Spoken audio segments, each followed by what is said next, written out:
today's leadership is not fit for purpose. We see three issues that, if unaddressed, limit organizational success and derail careers. First, a predominant focus on my department and short-term gains. When we orientate this way, it leads to misalignment, fragmented efforts, and frustrations. Second, fixed mindsets. Leaders with fixed mindsets not investing in their own development or fostering a learning culture in the organization. This is why there's so little innovation.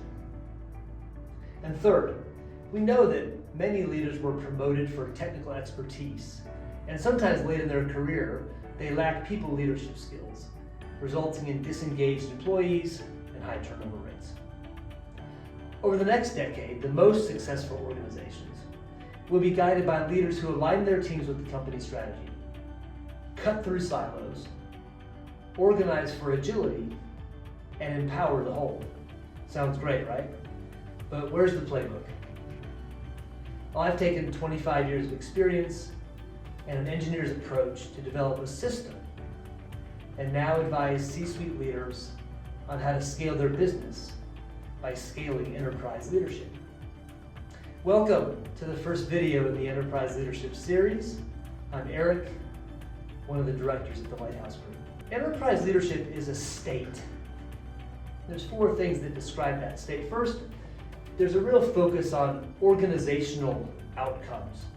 So when we get more people working on behalf of the whole organization, as opposed to their function.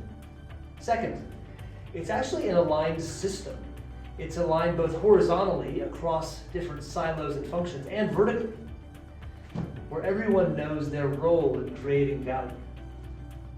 And finally, it's a firm that builds strategic capability, human capital, financial capital, core competencies, technology, and adaptive capacity.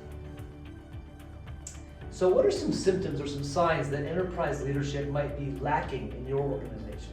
First, if you're the CEO, you may feel like you're the only one solving for all the conflicting stakeholder needs, customers and shareholders, employees and suppliers.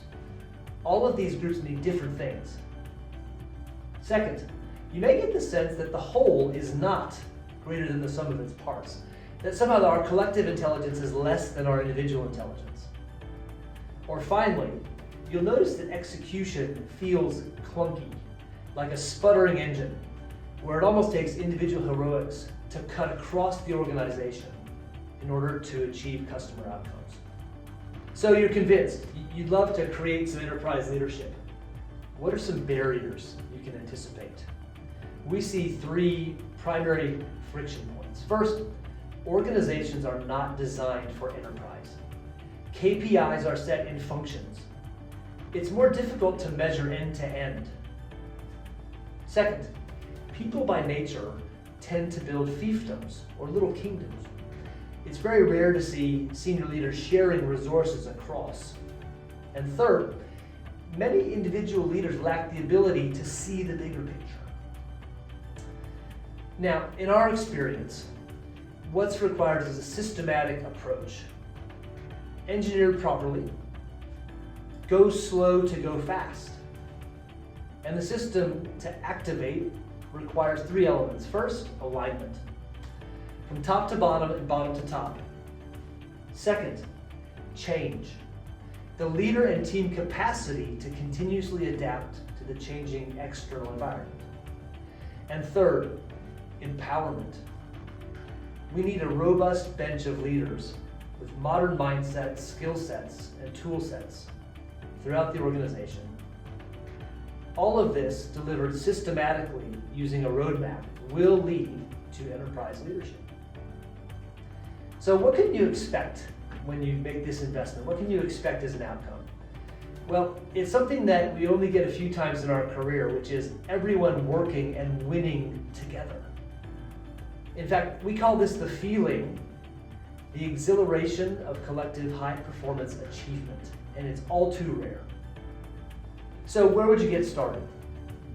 You get started by diagnosing what your barriers are. Is it alignment, change, empowerment? Then developing a roadmap. How are you going to overcome those barriers on your journey to enterprise leadership?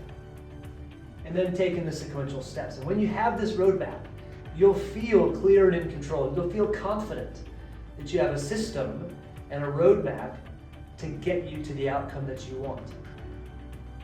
I'll see you soon in the next Enterprise Leadership Conversation.